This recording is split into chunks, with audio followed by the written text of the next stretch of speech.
सरहद के उस पार में खुशामदीद, स्वागत। दोस्तों, मुझ पर अक्सर ये इल्ज़ाम लगता है कि मैं हिंदी में बात क्यों नहीं करता। यूट्यूब पे हमारे बहुत सारे दोस्त कहते हैं कि अरविंद भाई आप उर्दू में क्यों बात कर रहे हैं। तो आज के प्रोग्राम में ये जो उर्दू और हिंदी का फ़र्क है या है भी नहीं, इसके ऊपर हम बात करेंगे। हमें ज्वाइन किया है पाकिस्तान से मेरे बड़े अच्छे दोस्त शकील चौधरी साहब ने। शकील साहब, आपके वक्त का शुक्रिया और प्रोग्राम में आपका स्वागत है। Thank you, Arvind, for having me over.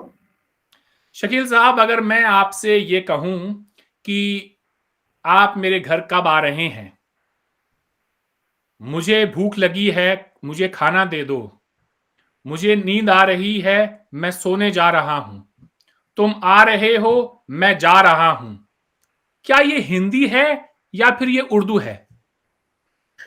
ये मेरे ख्याल में दोनों है, हिंदी भी है, उर्दू भी है, और इसको हम हिंदुस्तानी भी कह सकते हैं।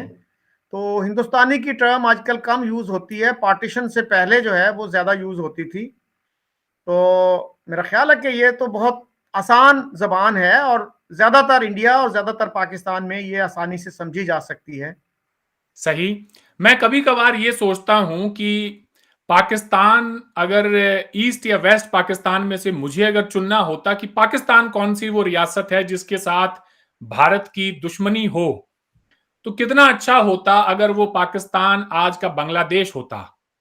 ना उनको हमारी भाषा जबान समझ में आती, ना हमें उनकी समझ में आती। थोड़े बहुत बंगाली आपस में एक दूसरे के साथ लड़ रहे होते, लेकिन ये जो नॉर्थ इंडिया है पूरा को पूरा, ये शुमाली हिंदुस्तान जिसे हम उर्दू में कहते हैं, उत्तर भारत, वहां पर कोई लड़ाई नहीं होती, हम एक दूसरे को समझ ही नहीं पाते। क्या वजह है कि भारत और पाकिस्तान के लोग हर रोज टेलीविजन चैनल्स पर बैठकर डिबेट कर रहे होते हैं, एक दूसरे पर इल्जाम लगा रहे होते हैं, आरोप प्रत्यारोप का सिलसिला हो रहा होता है?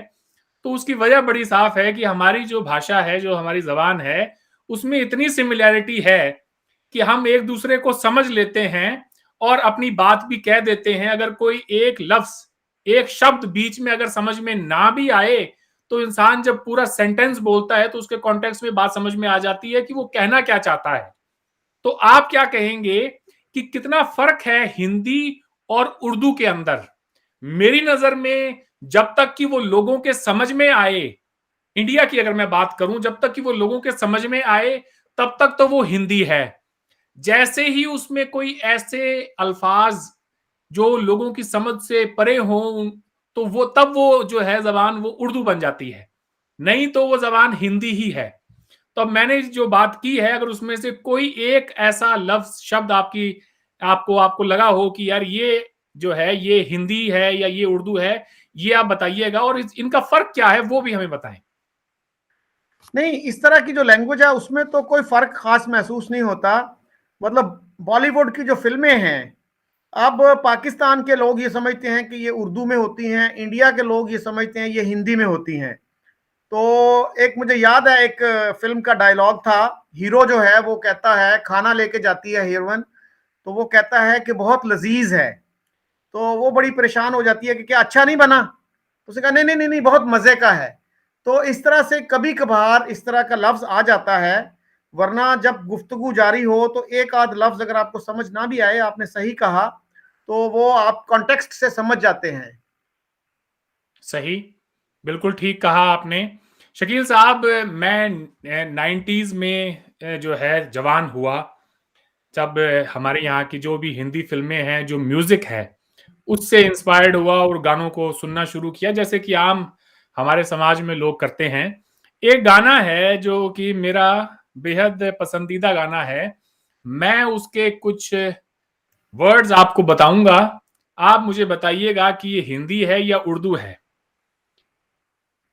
मौका मिलेगा तो हम बता देंगे तुम्हें कितना प्यार करते हैं सनम, दिल अपना चीर के हम दिखा देंगे तुम्हें कितना प्यार करते हैं सनम। ये तो गाने का जो मुखड़ा है वो है। अब गाने का जो अंतरा है वो ये है साहब कि वादे वफा पे तू कर ले यकीन, आपास जाने बहार, सच्ची मोहब्बत उसी को कहे, माने कभी जो ना हार। ठीक है जी, तो आप इसमें ये बताइए कि अभी तक मैंने जो वर्ड्स बोले हैं, जिसमें से जो है मौका, प्यार, दिल, ये सारे सनम, ठीक है, वादे, वफा, यकीन, जाने बहार, ठीक है, उसके बाद मोहब्बत, आ मेरी बाहों में, दिल की पनाहों में, तो बाहें, पनाहें, ये उर्दू है या फिर ये हिंदी है? इसमें मेरा ख्याल है कि वही बात है कि ये दोनों जबानों में इस्तेमाल होते हैं लफ्ज। और उर्दू में तो आप अगर देखें, ये मेरे पास डिक्शनरी है फरोजो लुगात, ठीक है जी। तो ये उर्दू की सबसे पॉपुलर डिक्शनरी मेरे ख्याल में है इस वक्त पाकिस्तान में। तो इसमें आगे ओरिजिन भी दिया होता है, कोई लफ्ज आप देखेंगे तो उसके आगे लिखा होगा कि हिंदी से आया है, अरबी से आया है, फारसी से आया है। तो मेरे ख्याल में 70% तक लफ्ज जो हैं उर्दू के वो हिंदी से आए हैं। 70% लफ्ज हाँ, उर्दू के हिंदी या से आए हैं, क्या बात दैट्स है। राइट। और बाकी जो हैं फारसी और अरबी का है ज्यादा हिस्सा। तो बाकी उसके अलावा इक्का दुक्का लफ्ज जो हैं वो अंग्रेजी से भी हैं, दूसरी जबानों से भी हैं। तो हिंदी जो है इस लिहाज से उर्दू से बहुत ज्यादा मिलती जुलती है कि अगर आपके 70% लफ्ज जो हैं वो हिंदी से आते हैं तो फिर कम्युनिकेशन का तो कोई प्रॉब्लम होना नहीं चाहिए। क्या बात है जी, क्या बात है। शकील साहब, कुछ ऐसे शब्दों को हम यहां पर देखते हैं जिसको हम इस्तेमाल करते हैं। तो मैंने जब देखा तो आपसे और हमारे जो व्यूअर्स आज ये प्रोग्राम देख रहे हैं, हमारे जो दोस्त इस प्रोग्राम को देख रहे हैं, वो भी जरा हमें बताएं और दिल पर हाथ रखकर ईमानदारी से बताएं कि आप इनका इस्तेमाल अपनी हर रोज की जिंदगी में कितना करते हैं। वर्ड है वक्त, यानी कि टाइम। उसके बाद किताब, कमीज, शराब, कानून, साबुन, इंतजार, कुर्सी। कोई मुश्किल इनमें से लफ्ज आपको मिला तो वो बताएं शकील साहब। नहीं, कोई कोई मुश्किल लफ्ज नहीं है इनमें। और ये हम कुर्सी यहां लेकर आओ भाई, क्या वक्त हुआ है, हम्म कौन सी या किताब पढ़ रहे हो, घर वाले डांट देते हैं, अरे थोड़ी किताबें भी उठा लो, इम्तिहान आ रहे हैं तुम्हारे, पास कैसे होगे तुम। ये तो हम बचपन से सुनते आए हैं। तो मैं इनको सुन के मैं ये कहूं कि ये हिंदी है या फिर ये अरबी है, क्योंकि मैंने जितने ये वर्ड्स बताए ये सारे अरबी के वर्ड्स हैं जो कि हिंदी और उर्दू में इस्तेमाल होते हैं। आप क्या कहेंगे इस बारे में? ये तो है मेरे ख्याल में, जो जिंदा लैंग्वेजेस हैं उनकी यही पहचान होती है कि वो इवॉल्व करती हैं और दूसरी जबानों के लफ्ज अपने अंदर कबूल करती हैं। और अंग्रेजी की सबसे बड़ी जो कामयाबी है वो यही है कि इसने लैटिन से भी लफ्ज लिए हैं, फ्रेंच से लिए हैं और स्पेनिश से इवन लिए हैं। तो कुछ कुछ लफ्ज हिंदी के भी आपको जगरनॉट जैसे जो है वो भी आपको मिल जाएंगे। कॉटन का लफ्ज जो है इंग्लिश ने अरबी से लिया है। तो इस तरह अंग्रेजी की स्ट्रेंथ यही है कि उसने तमाम जबानों से इस तरह से इक्तसाब किया है। उर्दू में भी ये चीज है कि बहुत सी मुख्तलिफ जबानों के लफ्ज उर्दू में हैं और नए से नए लफ्ज जो हैं वो अडॉप्ट किए जाते हैं। और मेरा ख्याल है कि हिंदी की भी यही सिचुएशन है, क्योंकि जब तक आप नए लफ्ज कबूल नहीं करेंगे तो वो जबान फिर जिंदा नहीं रहती ज्यादा देर। बिल्कुल ठीक कह रहे हैं आप। अगर मैं ये कहूं कि ये हॉल एयर कंडीशनड है, तो क्या मैं अंग्रेजी बोल रहा हूं? नहीं, ये अंग्रेजी तो नहीं होगी। तो इसमें इसको सिर्फ आपको हॉल और एयर कंडीशनड जो कि मेन जो लफ्ज हैं, इसमें दोनों की वर्ड्स जो इसमें हैं वो हॉल और एयर कंडीशनड है। इसके आगे ये लगा दिया है, पीछे है लगा दिया है, तो ये हिंदी भी हो गई है, ये उर्दू भी हो गई है। दैट्स राइट, हम बिल्कुल कहते सही। हैं कि जरा 1 मिनट रुको भाई, मैं अभी आया। तो उर्दू में मिनट को क्या कहते हैं? मिनट ही चलता है। कोई हमारा दोस्त इंडिया से हो वो ये भी बताए कि मिनट को हिंदी में क्या कहा जाता है, या सेकंड को हिंदी में क्या कहा जाता है। रुको जरा भाई, 1 सेकंड, 1 सेकंड तो रुको, तुमसे इंतजार नहीं हो रहा। तो ये सेकंड का हम इस्तेमाल करते हैं। तो क्या हिंदी और उर्दू में सेकंड और मिनट को, चले आर को तो हम घंटा कह देते हैं, कितने घंटे हो गए, या 1 घंटा या 2 घंटे, लेकिन मिनट और सेकंड तो वैसे के वैसे हैं साहब। सही। सही। तो मैं ये सोचता हूं कि आने वाला जो हमारा फ्यूचर है, जो मुस्तकबिल है, भविष्य है, उसमें कौन सी ऐसी जबान है जो जिंदा रहेगी। इस नताइज पर पहुंचा हूं शकील साहब कि मिडिल क्लास जो कि एक सोसाइटी की बैकबोन होती है, उसकी रीढ़ की हड्डी होती है, वही जबानों को जिंदा रखती है, उसके ऊपर काम करती है, उसमें लिटरेचर जिसे हिंदी में साहित्य हम कहते हैं वो डेवलप होता है। वो लोग पूरी अपनी जिंदगी लगा देते हैं उसमें काम करने में। लेकिन आजकल मैं देख रहा हूं कि भारत और पाकिस्तान में आप किसी भी सूबे में चले जाएं, कहीं पर भी चले जाएं, आपको हर जगह पे जिस इंसान के पास भी थोड़े बहुत पैसे हैं वो अपने बच्चों को इंग्लिश मीडियम स्कूल्स में भेजने की कोशिश करते हैं। अब उनके जो बच्चे हैं वो सोचते अंग्रेजी में हैं, बोलते अंग्रेजी में हैं, यहां तक कि उनके जो सपने हैं वो भी अंग्रेजी में होते हैं। ऐसे में जो हमारी मुकामी यानी कि लोकल लैंग्वेजेस, इस धरती की जो भाषाएं हैं, जुबानें हैं, उनका जो जिम्मा है, जिम्मेदारी है, वो हमने किसके ऊपर डाली है। तो मैं इस नताइज पे पहुंचा हूं कि वो जिम्मेदारी डाली है हमने सोसाइटी के, समाज के सबसे गरीब तरीन बच्चों के ऊपर। उर्दू मीडियम स्कूलों में या हिंदी मीडियम स्कूलों में कौन पढ़ने जाता है जो कि अपने बच्चों को इंग्लिश मीडियम स्कूल्स में नहीं भेज पाता। ज्यादातर वही लोग जो हैं अपने बच्चों को इन स्कूलों में भेजते हैं। तो जिन लोगों के लिए दो वक्त की रोटी भी कमाना बेहद मुश्किल हो, हमने जबान को डेवलप करने का काम उनके कंधों पर डाल दिया है। तो आप ये बताइएगा कि ऐसे में हमारे जो लोकल लैंग्वेजेस हैं उनका क्या फ्यूचर है, और अंग्रेजी पढ़ना जो जिस ग्लोबल विलेज की हम बात करते हैं कि दुनिया बड़ी करीब आ रही है एक दूसरे के, तो उसका क्या असर होगा इन जबानों के ऊपर। देखिए ना, रोटी रोजगार के लिए जो है, जो जबान इंपॉर्टेंट है, तो वो तो अंग्रेजी ही है। और ये बात बिल्कुल सही है कि वो पेरेंट्स जो अफोर्ड कर सकते हैं, और बाज़ औक़ात तो मैंने देखा है कि जो अफोर्ड नहीं भी कर सकते, बड़े मुश्किल से अपना पेट काट के भी बच्चों को अंग्रेजी मीडियम स्कूल में डालते हैं, और उनको यही होता है कि इनका मुस्तकबिल बन जाए। तो हमारे यहाँ तो ये भी होता है कि अगर आपको अंग्रेजी नहीं आती तो आपको पढ़ा लिखा नहीं समझा जाता। और जैसे मुकाबले का इम्तिहान है, CSS जिसको कहते हैं, आई आपके यहाँ IAS कहते हैं, तो वो सारा अंग्रेजी में होता है। अगर आपको अच्छी अंग्रेजी नहीं आती तो बड़ा मुश्किल है उसको पास करना। फिर इंटरव्यू जो है वो सारा प्रोसेस वो भी इंग्लिश में होता है। तो ये जो है, उस लिहाज से तो अंग्रेजी की बहुत बहुत अहमियत है। और उर्दू मीडियम स्कूल्स जो हैं वो इतने अच्छे नहीं समझे जाते। इसी तरह से मेरा ख्याल है इंडिया में भी है कि हिंदी मीडियम स्कूल्स जो हैं वो आमतौर पे अच्छे नहीं समझे जाते, और जो पढ़े लिखे लोग हैं, middle class, upper middle class, वो अपने बच्चों को अंग्रेजी मीडियम ही में भेजते हैं। इसमें कोई शक नहीं है, बिल्कुल ठीक कह रहे हैं आप। जिस किसी के पास भी दो पैसे कोई कमा लेता है तो उसकी पहली कोशिश ये होती है कि अपने बच्चों को इंग्लिश मीडियम स्कूल में डाले। वो बात और है कि यहाँ पर हमारा प्रोग्राम देखने वाले बहुत सारे उर्दू बोलने वाले या हिंदी बोलने वाले लोग जो हैं वो हमारी बात से सहमत ना हों। लेकिन अगर हम पूरे समाज को देखें और उसकी सोच को देखें तो कहीं ना कहीं पर अंग्रेजी बोलने वाले को हम पढ़ा लिखा समझते हैं। हम ये समझते हैं कि वो ज्यादा, उसके पास नॉलेज है, ज्यादा इल्म है, ज्यादा ज्ञान है। जबकि उर्दू वाला जो है वो कहीं ना कहीं अपने आप को, या हिंदी मीडियम वाला कहीं ना कहीं पे हीन भावना का शिकार हो जाता है, यानी कि इंफीरियोरिटी कॉम्प्लेक्स उनमें जो है वो घर कर जाता है। इस बारे में आप क्या कहेंगे।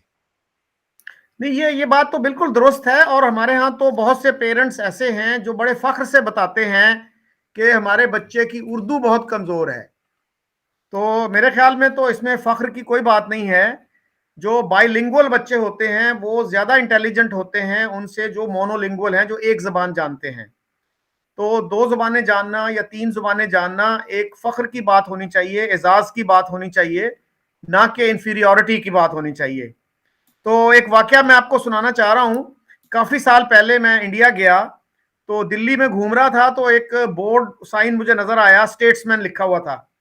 तो मैं अंदर चला गया, वहां से टर्न किया लेफ्ट को, तो पहला ही दरवाजा जो था वो मैंने नॉक किया। तो वहां पे एक सीनियर जर्नलिस्ट बैठे हुए थे, कोटरू साहब। तो उनके पास एक और नौजवान बैठा हुआ था, उसका नाम असलम था। तो कोटरू साहब से मैंने पूछा कि आप पाकिस्तान का कोई न्यूज़पेपर पढ़ते हैं क्या? तो मेरा ख्याल था कि व्यू पॉइंट पढ़ते होंगे, क्योंकि व्यू पॉइंट उस जमाने में काफी एक अच्छा यानी वीकली था वो, और लेफ्टिस्ट वीकली था। तो उन्होंने मुझे हैरान कर दिया। वो कहते हैं मैं नवाए वक्त पढ़ता हूं। तो नवाए वक्त जो है पाकिस्तान का एक मारूफ उर्दू अखबार है, और जो एंटी इंडियनिज्म के लिए जाना जाता है। तो पता मुझे ये चला कि कोटरू साहब का ताल्लुक कश्मीर से है, तो वो उर्दू आसानी से पढ़ सकते हैं। तो उनके साथ जो नौजवान बैठा हुआ था, असलम जिसका नाम था, तो उसने मुझे बताया कि मैं इंडिया टुडे में काम करता हूं और मेरा ताल्लुक लखनऊ से है। तो मुझसे कहने लगे इफ्तिखार आरिफ को जानते हैं आप? तो मैंने कहा जी वो तो सेलिब्रिटी हैं, उनको कौन नहीं जानता। तो वो कहने लगे कि ये मेरे हमसाए थे हमारे, और इनके वालिद जो थे ना वो कबाड़िए थे, और इफ्तिखार आरिफ साहब ने बड़ी इबरतनाक तरक्की की है। तो मैंने कहा इबरतनाक नहीं होता, हैरत अंगेज होता है ये। तो वो बड़े शर्मिंदा से हुए, कहते मैं अंग्रेजी मीडियम स्कूलों में पढ़ता रहा, तो मेरी उर्दू जो है वो खराब हो गई और मेरी उर्दू अच्छी नहीं है। तो इस तरह से जो अंग्रेजी मीडियम में पढ़ते हैं, तो अगरचे उनका ताल्लुक लखनऊ से हो, लेकिन वो फिर आसान से जो फिक्रे हैं, आसान से लफ्ज भी जो है ना उनको जबान पे नहीं आते। ठीक कह रहे हैं आप। इसी तरह से हम अब इसमें इसमें कोई शर्म वाली बात नहीं। बहुत सारे वर्ड्स ऐसे हैं उर्दू के जिनको मैं गलत जो है बयान कर देता हूं। आप मुझे ठीक करते हैं बाद में प्रोग्राम के कि अरविंद ये शब्द, ये लफ्ज तुमने इस तरह से कहा, इसका सही तलफ्फुज जो है वो ये है। And I don't really mind it, क्योंकि इसमें बहुत सारे ऐसे वर्ड्स हैं जो कि मेरी वोकैबुलरी का हिस्सा नहीं रहे हैं। अब मेरे प्रोग्राम का नाम सरहद के उस पार है, ज्यादातर पाकिस्तान के लोगों से मेरी बात होती है, तो उसका असर कहीं ना कहीं मेरी अपनी जबान पर भी पड़ता है। तो आप मुझे ठीक कर देते हैं। ठीक वैसे ही मैं ये नोट करता हूं कि पाकिस्तान के अंदर अगर आप किसी से ये कहें कि आप प्रदीप कहें या स्मिता कहें, तो वो प्रदीप कहेंगे और वो समिता कहेंगे। उनसे स्मिता या प्रदीप नहीं बोला जाता, क्योंकि वो वर्ड्स जो हैं वो उनकी वोकैबुलरी में है ही नहीं। तो हम सारे मिस प्रोनाउंस करते हैं कहीं ना कहीं पे वर्ड्स को। आए जरा इस शब्दों के, लफ्जों के खेल को थोड़ा आगे बढ़ाते हैं। बीमारी एक वर्ड है, बीमारी आम इस्तेमाल करते हैं हम। कोई भी, मैं एक लाइन में पढ़ देता हूं, ऐसा करता हूं, आप बताइएगा कि इनमें से कोई मुश्किल लफ्ज मैंने कहा हो। बीमारी, कम यानी कम पढ़ा लिखा, कम तोलदा, ये वो। आदमी, दवाई, दवा, शादी, शादीशुदा, दफ्तर, ख्याल, खुद, या, दर्द, शायद, खुशहाली। उसके बाद खैरियत, हजार, 1000, 2000, वो वाला हजार। खरीदना, याद दिलाना, जोर देना, चाटा, ठीक है, छाता, खाली, ताजा, गंदा, दूर, पास, गरम, ईमानदार, बेईमान, मालदार, गरीब, तंदुरुस्त, जवान, सुस्त, होशियार, मेहरबान, नाराज, शहरी, देहाती, नाराज, खुशबूदार, बदबूदार, ताकतवर, बड़ा ताकतवर है जी आदमी, रद्दी, कहते ना जी ये रद्दी का सामान, सख्त। अच्छा, उसके बाद आगे रंग, नारंगी, सफेद, दूर, हमेशा, हरगिज नहीं, हरदम, अंदर, बाहर, दूर, पास, बार बार, शायद, लेकिन। लेकिन अरबिक है वैसे, मैं जानता हूं इसलिए। चूंकि, आसान, खराब, चेहरा, जबान, बाजू, नाखून, तन, दिल, खून, पेशाब, घर, दरवाजा, झाड़ू, चाकू, आसमान, एक तारा, दरिया, हवा, दरख्त, फूल, आलू, प्याज, नमक, गोश्त। मुर्गी, गाय, दम, बच्चा, शौहर, बीवी, ये जो वर्ड्स मैंने अभी आपको बताए, शब्द कह लें चलें, हमारे दोस्त देख रहे हैं इंडिया से, ये वो शब्द हैं, ये वो लफ्ज हैं, ये वो वर्ड्स हैं जिनको हम अपनी आम जिंदगी में हर रोज इस्तेमाल करते हैं, बार बार इस्तेमाल करते हैं। क्या हम जानते हैं कि ये हिंदी के वर्ड्स नहीं है, ये हिंदी के शब्द नहीं है, ये फारसी है। ये फारसी है शकील साहब। क्या यही वर्ड्स उर्दू में भी इस्तेमाल होते हैं? बिल्कुल बिल्कुल हैं ये। और आपने जो बात की ना प्रोनाउंसिएशन की कि पाकिस्तानी कुछ हिंदी लफ्ज बोलने में दिक्कत महसूस करते हैं, तो इसी तरह पाकिस्तानी मैंने नहीं, देखा। उर्दू स्पीकिंग का ये मसला है। हाँ, और हिंदी स्पीकर जो हैं उनके लिए भी कुछ लफ्ज जो हैं वो मुश्किल होते हैं बोलने। तो पहली दफा जब मैंने वीजा लेने के लिए गया तो इंडियन हाई कमीशन में, तो वो जो बंदा स्क्रीनिंग टाइप कर रहा था, तो वो वीजा नहीं कह रहा था, वीजा कह रहा था, वीजा। तो इसी तरह से बहुत सारे इंडियन है जो जिंदगी नहीं कह सकते, जिंदगी कहते हैं। हाँ जिंदगी कहते हैं, या नाराज नहीं कहेंगे, नाराज कहेंगे। और दूसरी तरफ एक्सट्रीम भी है कि जहां पे जीम है या जे है उसको जेड भी कर देते हैं। तो वो they go to the other extreme. तो ये मेरे अच्छा, ख्याल उसमें में से एक जो वर्ड और है, ये जो जय और जय का जो फर्क है, क्योंकि हिंदी में जय तो है लेकिन जय का प्रोनाउंसिएशन नहीं है, इसलिए जिंदाबाद को हमारे यहां जिंदाबाद बोलते हैं। मैं अक्सर लोगों को ये बात कहता हूं कि भाई ये जिंदाबाद है, जय है, you have to bring it out from the epiglottis. जैसे माय नेम इज खान हमारी फिल्म आई थी, उसमें कहता है खान, तो वो जो खान है हमारे यहाँ कहते हैं शाहरुख खान, वो खान नहीं है, it is Khan, it comes from the epiglottis. तो ये इस तरह की प्रॉब्लम्स तो हैं, लेकिन वर्ड्स का जो मैंने अब इतने सारे कम से कम 50-60 ऐसे आपको वर्ड्स बताए, ये तो हम आम जिंदगी में इस्तेमाल करते हैं शकील साहब। इसे हम उर्दू में या हिंदी में बांट सकते हैं, क्योंकि ये लिए तो गए हैं फारसी से। इसी तरह से आगे बढ़ते हैं, कुछ और वर्ड्स जो मेरे मस्तिष्क में, हालांकि कौन कहता है यार कि आजकल कोई इस्तेमाल नहीं करता कि मेरे मस्तिष्क में एक बात आई है। लोग कहते हैं कि मेरे दिमाग में एक बात आई है या मेरे दिमाग में एक आइडिया आया है, लेकिन मस्तिष्क दिमाग को कहा जाता है हिंदी में। खैर, तो मेरे मस्तिष्क में या मेरे दिमाग में ये बात आई कि यार क्या वजह है कि हमारे यहाँ पर जो कोर्ट कचहरी की जो जबान है वो जो है वो हिंदी, प्योर हिंदी क्यों नहीं है।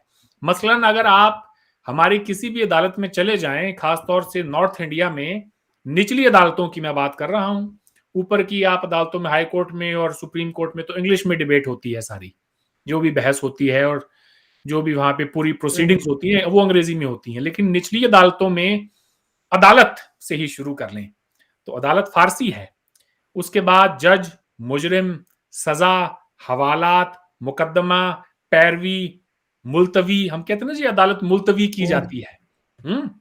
तो ये तो जितने भी वर्ड्स हैं ये तो सारे के सारे फारसी के हैं।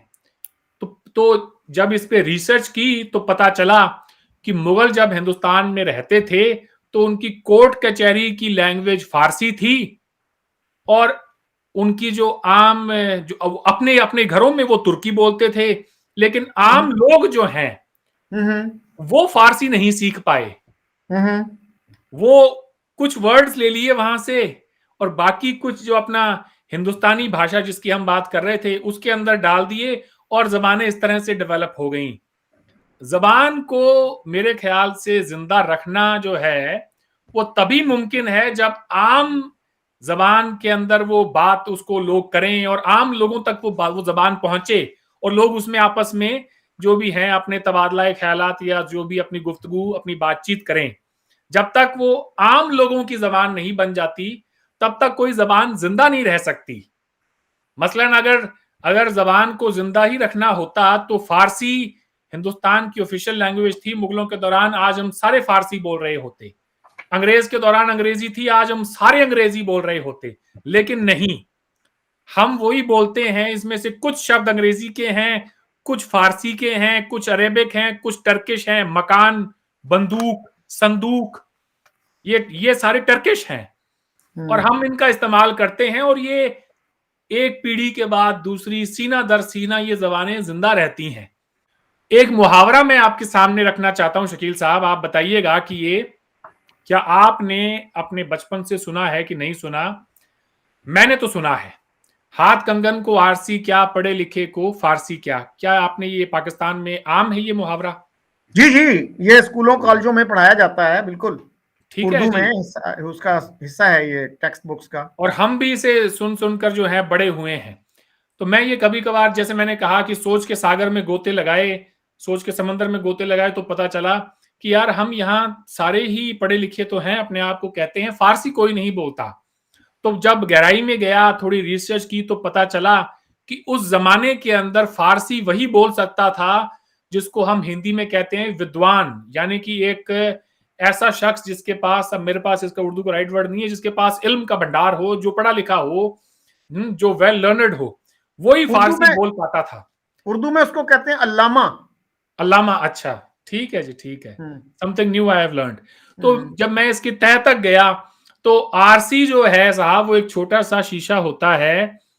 क्या इस मुहावरे का मतलब बताने लगा हूं मैं आपको। हो सकता है आपने कभी इसकी गहराई में नहीं गए हों। जो पुराने जमाने में औरतें अपनी उंगलियों में पहनती थीं और मेकअप वेकअप करने के बाद में जिस तरह से भी सजना संवरना उस जमाने में होता होगा, वो अपने आप को देखती थी उसमें, वो देखती थी। तो मुहावरा ये बना कि हाथ कंगन को आरसी क्या, कि जब कंगन हाथ में है तो भाई आरसी से क्यों देख रहे हो, why don't you look at it straight away. हम्म। और पढ़े लिखे को फारसी क्या। If you are educated then you are not new to Farsi, you must know it. लेकिन बिल्कुल देखें सही। जी, जो बात हम्म मैं पहले कह रहा था, अगर हुक्मरानों पर होता तो फारसी हिंदुस्तान की आज भी ऑफिशियल लैंग्वेज होती और अंग्रेजी भी हमारी ऑफिशियल लैंग्वेज होती। जबानें बदलती रहती हैं वक्त के साथ साथ, उसमें नई नई चीजें आती रहती हैं।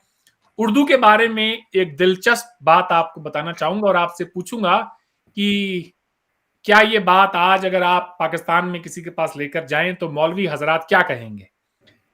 1798 में, यानी 18 सेंचुरी के बिल्कुल आखिर में, शाह अब्दुल कादिर ने कुरान मजीद का तर्जुमा उर्दू में किया पहली बार। तो उनके ऊपर मौलवियों ने कुफ्र के फतवे लगा दिए कि इतनी मुकद्दस, इतनी पाक पवित्र किताब का तर्जुमा इतनी गंदी जबान में किया है। आप क्या कहेंगे, पाकिस्तान ने तो उसको अपनी नेशनल लैंग्वेज बना लिया है। ये बात तो दुरुस्त है कि शाह अब्दुल कादर ने जब उर्दू में तर्जुमा किया तो उनकी मुखालफत की गई। उससे पहले जो है शाह वलीउल्लाह ने जब तर्जुमा किया था फारसी में, उसकी भी बहुत मुखालफत की गई थी। ये अलग बात कि आजकल ये कहा जाता है कि उर्दू जो है वो एक इस्लामिक लैंग्वेज है, क्योंकि अरबी के बाद सबसे ज्यादा इस्लामी लिटरेचर जो है वो उर्दू में है। तो हमारे जो बुजुर्ग हैं वो बंगाली को इंफीरियर जबान समझते थे। वो ये कहते थे कि ये जो है ना वो हिंदी और संस्कृत और हिंदुओं से बहुत मुतासिर है, और उर्दू को पेंट किया जाता था जैसे ये एक इस्लामिक लैंग्वेज है। तो ये इस तरह का एक मसला रहा है। और फिर ये भी हमें जहन में रखना चाहिए कि उर्दू की प्रमोशन में बहुत से हिंदुओं ने, सिखों ने भी हिस्सा लिया। तो ये नहीं हम कह सकते। और इंडिया में जो मुस्लिम स्कॉलर्स हैं वो इस चीज को बहुत एम्फेसाइज करते हैं कि ये सिर्फ मुसलमानों की जबान नहीं है। लेकिन पाकिस्तान में ज्यादातर यही व्यू दिया जाता है कि ये मुसलमानों ही की जबान है। तो वो कहते हैं ना, the position you take depends where you sit. तो मैंने ये लोगों जो को, है, जी, हाँ, इंडिया में बिल्कुल जो स्कॉलर्स हैं मुख्तलिफ लाइन लेते हैं, पाकिस्तान में बिल्कुल मुख्तलिफ लाइन लेते हैं इस इशू पे। कोई ऐसे नाम आप गिनवा सकें अपने यहाँ से जो कि नॉन मुस्लिम्स हों और जिन्होंने उर्दू की बड़ी खिदमत की हो।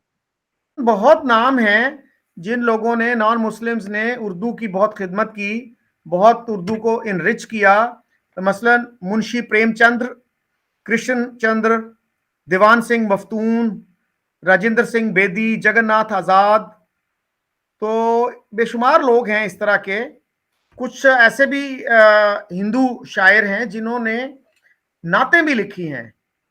बहुत खूब। तो ये जो है ना, मतलब हमारे यहाँ इतना इसको एम्फसाइज नहीं किया जाता, लेकिन बेशुमार इस तरह की मिसालें हैं कि जो हिंदुओं ने उर्दू की खिदमत की। लता मंगेशकर के बारे में बहुत से लोग पाकिस्तान में मानते हैं कि जितनी खिदमत लता ने की है उर्दू की, वो किसी और शख्स ने नहीं की। पूरी दुनिया में उनके गाने सुने जाते हैं। आज से 4-5 साल पहले मैं इस्तांबुल गया, तो वहां पे हम थोड़ा लेट पहुंचे, तो रेस्टोरेंट, एक छोटा सा रेस्टोरेंट खुला था, तो वहां पे उनसे बात शुरू हुई।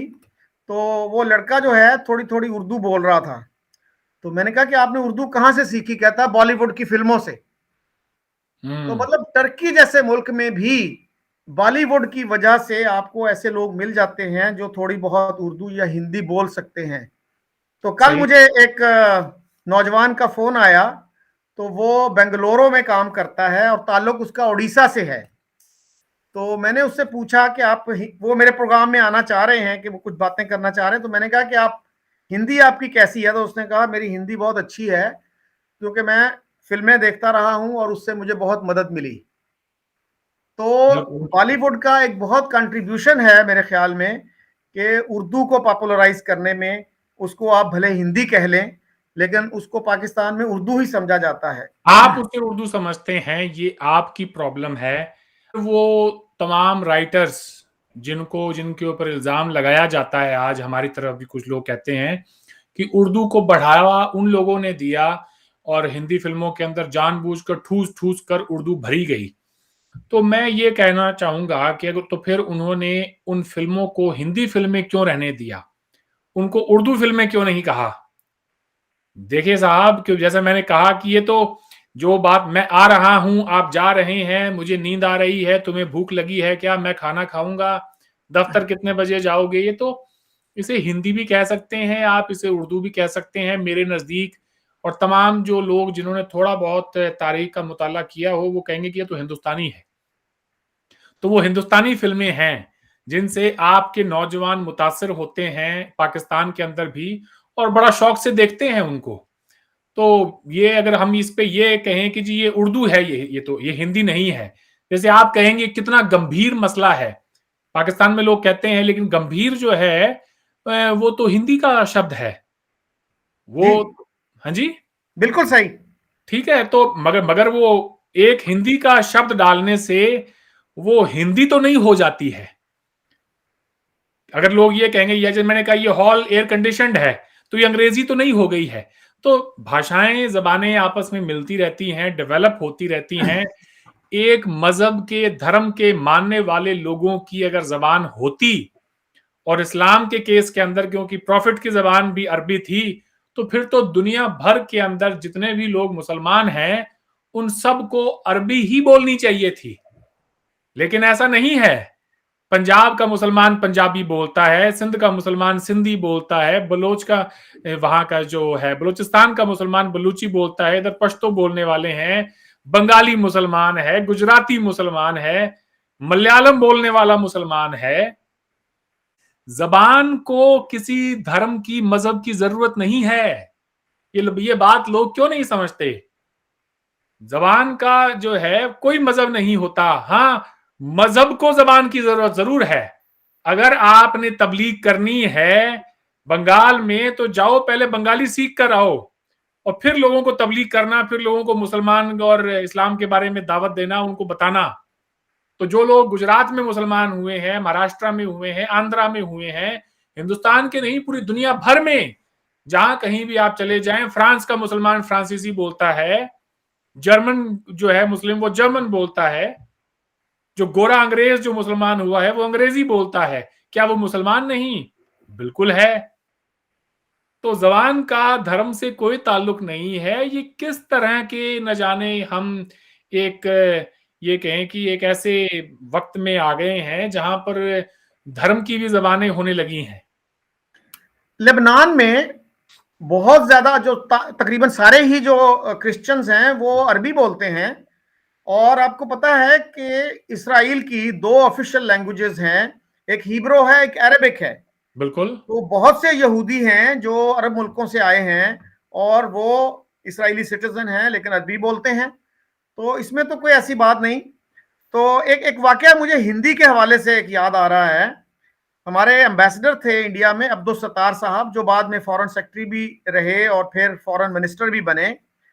तो वो वजीर आजम इंदिरा गांधी के जमाने में पहली दफा उनकी पोस्टिंग हुई थी। तो इंदिरा गांधी ने उनसे पूछा, जब उनसे मिलने गए कुछ अरसे के बाद, कि कैसा लगा आपको दिल्ली। तो अब्दुल सत्तार साहब ने कहा, जी लाहौर जैसा ही है। तो उन्होंने कहा कोई मसला तो नहीं हुआ। उसने कहा हाँ, एक मसला होता है कि आकाशवाणी पे जब मैं खबरें सुनता हूं तो उनकी मुझे समझ नहीं आती, उनमें संस्कृत के बहुत लफ्ज होते हैं। तो इंदिरा गांधी ने कहा कि उनकी मुझे भी समझ नहीं आती। बहुत खूब। तो ये भी एक हकीकत है। मैं जब पाकिस्तान में गया साहब, तो मैंने वहां पे बहुत सारे हिंदू देवी देवताओं की किताबें पढ़ी, देखी, ये कहें मैंने किताबें देखी। एक मंदिर में मैं गया था कराची में, तो वहां पर जितनी भी किताबें थी वो सारी उर्दू में थी। तो एक बार मैं उन तमाम लोगों को ये कहना चाहूंगा कि जो लोग ये कहते हैं कि जी हिंदुओं की जबान नहीं है उर्दू, तो पाकिस्तान में जो हिंदू रहते हैं वो तो उर्दू में ही अपने धर्म को पढ़ते हैं, जानते हैं। राम उर्दू में भी राम ही है, राम पंजाबी में भी राम ही है, राम बंगाली में भी राम ही है। वो बदल नहीं जाते, कृष्ण कृष्ण ही रहेंगे। क्यों जी? ये बातें ऐसा हमारे लोगों को समझने की जरूरत है। और मैं जिस भाषा में, जिस जबान में बात करता हूं, मैं आखिर में ये कहूंगा कि मेरे प्रोग्राम का नाम सरहद के उस पार है। मेरे ज्यादातर मेहमान पाकिस्तान से होते हैं।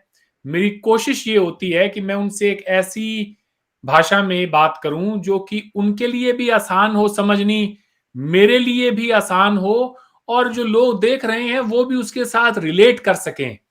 अगर मैं शुद्ध हिंदी पर आ जाऊं और मैं ये कहूं कि नहीं, मुझे तो शुद्ध हिंदी ही बोलनी है, सामने वाला जबान में अपनी जो भी उसका जवाब दे, भले वो समझ में आए या ना आए, वो उसकी प्रॉब्लम, मैं शुद्ध हिंदी बोलूंगा, इस तरह से तो नहीं होता ना साहब। अगर हमें एक दूसरे को समझना है तो हमें कहीं ना कहीं बीच में आना होगा। हम टेलीविजन को टेलीविजन ही कहते हैं, हम कार को कार ही कहते हैं। सिनेमा देखने जाना है, उसको कोई ये नहीं कहता कि आओ चलचित्र देखने चलते हैं आज। मैंने कभी किसी को ये कहते हुए नहीं देखा। हिंदी में सिनेमा को चलचित्र कहा जाता है। अब ये टाई जो मैंने पहनी है, ये हमारे समाज में लोग पहनते ही नहीं थे, हमारा पहनावा ही नहीं है। लेकिन लोगों ने कहा कि नहीं नहीं, इसका भी ढूंढना पड़ेगा भाई हमें कुछ ना कुछ। तो उसका नाम रखा गया हिंदी में कंठ लंगोट, यानी हम्म, कि वो लंगोट जो आप गले में बांधते हो, वो धोती जो आप गले में जो जो आप गले में बांधे हैं, वो कंठ लंगोट है, वो टाई है। देखें हम्म, अब लेकिन किसी को आप कहेंगे कि लाओ मैं रेडी हो रहा हूं भाई, ऑफिस के लिए लेट हो रहा हूं, जाओ मेरे लिए कंठ लंगोट लेकर आओ तुम, ऐसा लग रहा है कोई फांसी पे चढ़ाने वाला है अभी, है। तो ये हम्म, वक्त के साथ साथ भाषाएं, जबानें भी बदलती रहती हैं, उनके अंदर नए नए वर्ड्स आ जाते हैं। उसका असर हम पर भी होता है। इस ग्लोबलाइज्ड सोसाइटी में जाने अनजाने में हम कितने ऐसे वर्ड्स बोल देते हैं जो कि हमारी अपनी जबान से उनका कोई ताल्लुक नहीं होता। वो अंग्रेजी से आए होते हैं, वो लैटिन से होते हैं, वो फ्रांसीसी हैं, वो चाइनीज भी हो सकते हैं, वो कोई भी जबान हो सकती है। हमें बाद में पता चलता है कि ये हिंदी या उर्दू का वर्ड तो था ही नहीं। इस तरह की कुछ कोशिशें उर्दू में भी हुई हैं। आलाए मुकब्बर उस सौत कहा जाता था लाउड स्पीकर को, जब शुरू शुरू में लाउड स्पीकर आया, आलाए मुकब्बर उस सौत। तो दोबारा आज बताएं। कोई बंदा, उसको दोबारा बताएं। आलाए मुकब्बर उस सौत, आलाए मुकब्बर का मुकब्बरुल मतलब है खौफ है, क्या बात है। जी जी जी ठीक है, फिर हाँ, सर। आलाए मुकब्बर उस सौत, यानी ऐसा आला, ऐसा इंस्ट्रूमेंट जो आवाज को एम्पलीफाई करता है। हम्म तो आज कोई बंदा ये लफ्ज नहीं बोलता, इवन मौलवी भी ये लफ्ज नहीं बोलते। इसी तरह से थर्मामीटर का तर्जुमा किया गया था आलाए मिक्यासुल हरारत। हरारत का मतलब है टेम्परेचर, कि उसको हम्म गेज करने का आला या इंस्ट्रूमेंट। तो इसी तरह से बहुत से लोग जो हैं स्पेशलाइजेशन का तर्जुमा करते हैं इख्तिसास, और स्पेशलिस्ट को कहते हैं मुतखस्सिस। कोई बंदा भी ये जबान नहीं बोलता। और इसी तरह से जमात इस्लामी ने एक कोशिश की सेक्रेटरी जनरल को वो कय्यम कहते थे, लेकिन वो लफ्ज नहीं चला, तो अब वो सेक्रेटरी जनरल ही कहते हैं। अलबत्ता अमीर का लफ्ज जो है ना, प्रेसिडेंट के लिए या चेयरमैन के लिए अमीर का लफ्ज जो है वो ज्यादा इस्तेमाल होता है, लेकिन कय्यम का लफ्ज जो है ना वो अबेंडन कर चुके हैं, वो अब यूज नहीं करते। अब पिछले दिनों मैं देख रहा था, पंडित नेहरू की एक स्पीच है 1957 की, तो वो इतनी शुस्ता उर्दू थी, चेस्ट उर्दू, जिसमें उन्होंने अदावत का लफ्ज भी यूज किया। अदावत का मतलब है हॉस्टिलिटी, एनमिटी। अब पाकिस्तान का कोई सियासतदान जलसे से खिताब करते हुए अदावत का लफ्ज नहीं बोलेगा। यह समझा जाता है कि बहुत मुश्किल उर्दू है, और मेरा ख्याल है कि हमारे तो ज्यादातर पॉलिटिशियन को यह लफ्ज आता भी नहीं होगा। तो पंडित नेहरू की उर्दू बहुत अच्छी थी। और मैंने तो कहीं ये भी सुना कि कहीं वो रेलवे स्टेशन पे गए तो वो सारे साइन वाइन जो थे हिंदी में थे, तो उन्होंने कहा कि भाई उर्दू में भी कोई साइन वाइन लगा दो, को हम भी पढ़ सकें। तो his family was very well learned in Urdu and Persian, और मैंने सुना कि उनकी जो वेडिंग कार्ड था वो भी शायद उर्दू में प्रिंट किया गया था। ये आप वेरीफाई कर सकते हैं। उस जमाने में उर्दू जो है वो शुमाली हिंदुस्तान की ऑफिशियल लैंग्वेजेस में से एक लैंग्वेज थी। उर्दू को हिंदी में भी लिखा जाता है देवनागरी स्क्रिप्ट में, और उसे पर्शियन स्क्रिप्ट में भी लिखा जाता है। तो ये जबानें जिंदा रहेंगी, किस स्क्रिप्ट में जिंदा रहेंगी ये नहीं, ये कहना मुश्किल है। अब हमारे यहाँ DILTO एंड देन PAAGALHAI, आप उसको लिखने से वो अंग्रेजी नहीं हो जाएगी, वो फिर भी दिल तो पागल है ही रहेगी। फिल्म थी हमारे यहाँ पे, इसका नाम था दिल तो पागल है, या KUCHHOTA, ये कुछ कुछ होता है ही रहेगी, आप उसको लिख चाहे कैसे ही दें, उसमें फर्क नहीं आएगा। बड़ी खूबसूरत आपने बात कही। उस जमाने के जितने भी लोग हुआ करते थे, सुनील दत्त साहब, देवानंद साहब, प्राण साहब, धर्मेंद्र, ये तमाम जितने एक्टर्स उस जमाने के रहे हैं, इनकी स्क्रिप्ट उर्दू में लिखी जाती थी। वो बात और है कि ये हिंदी फिल्मों के हीरो थे, लेकिन स्क्रिप्ट उर्दू में लिखी जाती थी क्योंकि इन्होंने वही पढ़ी थी, उसी को पढ़ लिख कर वो जमा हुए थे, तो उसी के अंदर ही उनके तमाम जो राइटर्स थे उर्दू में लिखकर ही उनको दिया करते थे। मैंने तो अरविंद ये भी सुना है कि लता मंगेशकर, उन्होंने अपना उर्दू प्रोनाउंसिएशन बेहतर करने के लिए एक मौलवी साहब को ट्यूटर रखा था। बहुत खूब। और यही वजह है कि उनका उर्दू का जो तलफ़्फ़ुज़ था, प्रोनाउंसिएशन बहुत अच्छा था। तो वरना आम जो इंडियन है, जैसे हम डिस्कस कर चुके हैं, वो तो जिंदगी बोलने में भी उसको दिक्कत होती है, लेकिन लता मंगेशकर का जो तलफ़्फ़ुज़ था बहुत अच्छा था, अच्छा है बल्कि। सही।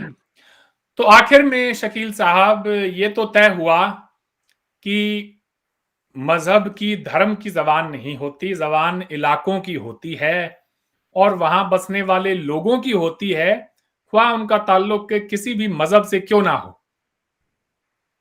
और यह भी तय हुआ कि उर्दू और हिंदी जो है वो दो बहनें हैं, अगर हम ये कहें, और बहनों को जुदा नहीं किया जा सकता।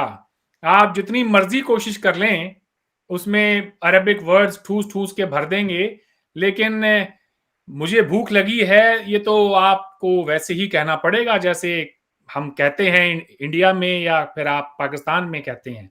दोनों मुल्कों के अंदर ये समझने की जरूरत है कि हिंदी हिंदुओं की भाषा नहीं है और उर्दू मुसलमानों की जबान नहीं है, भाषा नहीं है। ये एक इस खित्ते के रहने वाले तमाम लोगों की जबान है। तो इसी के साथ जी, उर्दू का एक मुहावरा है, जब आप इस तरह से अपनी स्कॉलरशिप, अपनी इल्मियत बिगाड़ने की कोशिश करते हैं, तो उसका बड़ा प्रॉब्लम भी हो जाता है। एक मुहावरा है कि आब आब करते मर गए, पास धरा था पानी। कि आप जब इंप्रेस करने की कोशिश करते हैं कि आब का मतलब पानी होता है, तो जैसे पंजाब 5 पानी, तो वो जो है, अगर आप आम फहम जबान में पानी मांगते तो आपको पानी मिल जाता, लेकिन आप आब करते रहे और किसी को समझ नहीं आई। तो ये बात आपकी दुरुस्त है कि हमें उर्दू को इतनी कोशिश नहीं करनी चाहिए कि उसमें हम फारसी और अरबी के लफ्ज खामखा में घुसेड़ें, और इसी तरह से इंडिया में भी जो हिंदी है उसको आम फहम जबान अगर रहने दें और उसमें मुश्किल संस्कृत के लफ्ज ना घुसेड़ें। तो बिल्कुल। बहुत फायदा होगा दोनों मुल्कों को कम्युनिकेट करते वक्त। इसके लिए चाहिए कि हमारी जो ज़बान हो, वो हिंदुस्तानी हो और उसको कबूल करने में पाकिस्तान को भी कोई गुरेज़ नहीं करना चाहिए। ये कहने में कि हाँ, ये उर्दू जिसे हम कहते हैं, ये हिंदुस्तानी है, ये रेख्ता है। वो मिर्ज़ा गालिब का शेर है, आपने सुना भी होगा कि रेख्ता के एक तुम ही उस्ताद नहीं हो गालिब। कहते हैं अगले ज़माने में कोई मीर भी था। तो जिसे आज हम उर्दू कहते हैं, वो असल में हिंदुस्तानी ज़बान है, उसे रेख्ता भी कहा जाता है। तो आप इस पे क्या कहेंगे? मिर्ज़ा गालिब की हवेली दिल्ली में है, मैं वहाँ होकर आया हूँ और मैंने वहाँ पर बात चली है, तो मैं आपको ये भी बता दूँ कि पोस्टल स्टैम्प देखा साहब, जो कि पाकिस्तान की गवर्नमेंट ने 1969 में इश्यू किया था मिर्ज़ा गालिब की 100th डेथ एनिवर्सरी के ऊपर। जी, मुझे भी जो है मिर्जा गालिब की हवेली देखने का मौका मिला। तो उस वक्त जो है मैं बल्लीमारा में घूम रहा था। बल्लीमारा का जब साइन नजर आया तो मुझे याद आया कि यहाँ पे तो गालिब रहा करते थे। तो एक नौजवान से मैंने पूछा, पतलून वगैरह उसने पहनी हुई थी, तो मैंने कहा जी मिर्जा गालिब का मकान इधर है कहीं? तो वो कहने लगा एड्रेस क्या है? तो उससे मुझे अंदाजा हुआ कि उसको अंदाजा नहीं कि गालिब कौन थे। बहरहाल मैं ढूंढ ढूंढ के वहां पहुंच गया।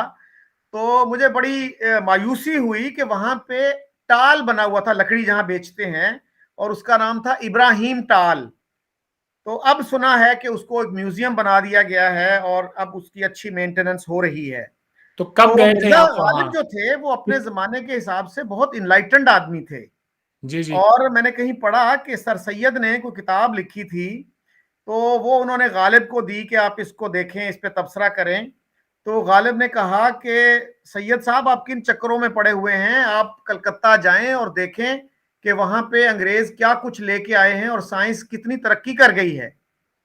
तो वो अपने जमाने से काफी एडवांस्ड आदमी थे, बहुत दूर की सोचते थे, और उनमें मजहबी तासुब भी बिल्कुल नहीं था, रिलीजियस प्रेजुडिस।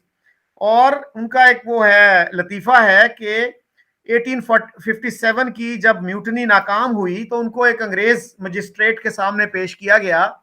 तो उसने पूछा क्या नाम है? उन्होंने कहा जी मेरा नाम है असदुल्ला गालिब। तो पूछा मुसलमान हो? कहने लगे आधा। तो वो अंग्रेज कहने लगा क्या मतलब? कहता है साहब शराब पी लेता हूं, सुअर नहीं खाता। बहुत खूब। तो वो जज जो था वो भी हंस पड़ा और उन्होंने उसको बरी कर दिया। क्या बात है, क्या बात है। जी, मैं 2016 में गया था मिर्ज़ा गालिब की हवेली देखने के लिए, तो अब तो वो एक म्यूज़ियम में तब्दील की जा चुकी है और बेहद खूबसूरत है। तो अगर अगली मर्तबा आप आएँ, तो आप ज़रूर देखें। वैसे आप कब होकर आए वहाँ? ये तो बहुत पुरानी बात है। आई थिंक दिस वाज 1979 और 80।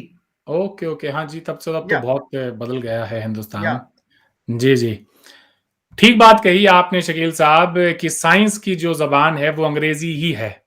वो बात और और है कि अबू हम साहब इसमें मैं एक और अर्ज करूं, इसी विजिट में मैंने मैडम इंदिरा गांधी को भी देखा। चांदनी चौक में मैं घूम रहा था तो अचानक मुझे पता चला कि यहाँ पे जलसा होने जा रहा है और हुँ। इंदिरा गांधी उसको खिताब करेंगी। तो भले वक्त थे तो मैं भी सुनने लगा उनको। तो वो भी बड़ी अच्छी उर्दू बोलती थी, बहुत ग्रेसफुल खातून थी, और मुझे उनका एक फिक्रा अभी तक याद है। तो आखिर में वो कहने लगी स्पीच करके कि आपको हमारा निशान तो याद ही होगा, और वो जो है वो हाथ है, और आपके पास तो खैर से दो दो हैं, तो इसको भूलना नहीं। क्या बात है, क्या बात है जी। वो भी एक ज़माना था शकील साहब, यकीनन भले दिन थे, जैसा आपने कहा। तो आज आपसे बात करके बहुत अच्छा लगा। उम्मीद है कि इसी मौज़ू पर हम फिर से बात करेंगे और इस बार 2 नए मेहमानों को भी लेकर आएँगे, जो कि इस इश्यू के ऊपर हमसे कोई और अगर कोई मज़ीद डिस्कशन करना चाहें। So thank you so much for your time. मुझे भी बहुत अच्छा लगा आपसे गुफ्तगू करके। तो इट वाज अ प्लेजर। खुदा हाफिज। खुदा हाफ़िज़ जी।